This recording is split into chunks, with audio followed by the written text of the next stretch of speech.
any new proposal or what seems new to people now, it's going to seem odd because it's not what you're used to. It's interesting that throughout church history, the church not only was okay with, but encouraged reading other meanings in the Bible.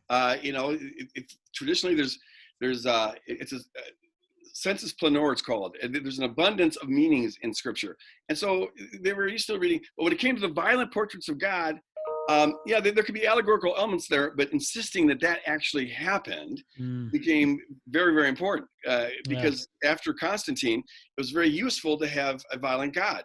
It's hard to run the Roman Empire if you're trying to turn the other cheek all the time. It just doesn't work. So you need some precedent to justify Christians now engaging in violence. And so that way of reading became very established. So when someone comes along and says, well, there's a different way of reading that, there's immediately a long tradition of built-in resistance of that.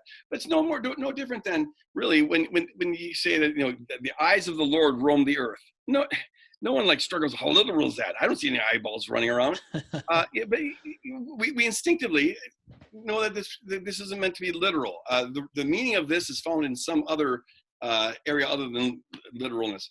But I'm just saying, let's apply the cross to all the violence in the Old Testament. You come away with, for a lot of people, and I've had just so many testimonies on this. I just got one yesterday. It's so, it just, in a world that right now is very, very negative, I love these little positive, ray zaps that you get, because it just warms your heart. But the lady's saying, I now realize I never fully trusted God. I never fully loved God. I always had this reservation in my head. It's like, yeah, I love Jesus, and Jesus is wonderful and died for my sins and beautiful, all that.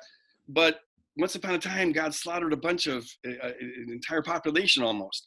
And how do you trust a God that is capable of that? And she went on to say how now the whole Bible becomes a beautiful book to her. She goes, I read it, and when I understand that God here, this is what the people think, and God's He's above coercing them, giving them a lobotomy so that they have only true thoughts about Him. God doesn't do that because love doesn't do that. And so to get this accommodating God and to see the mercy of God and the grace of God, even in these horrifically ugly portraits of God, she goes, it's just, I love the Bible. And that's another thing she realizes. I never really, I've always loved the New Testament. The Old Testament, parts of it are beautiful, but those stories, I just can't read them. I just love that. I wish more people could get in on that. I hope they will. Me too.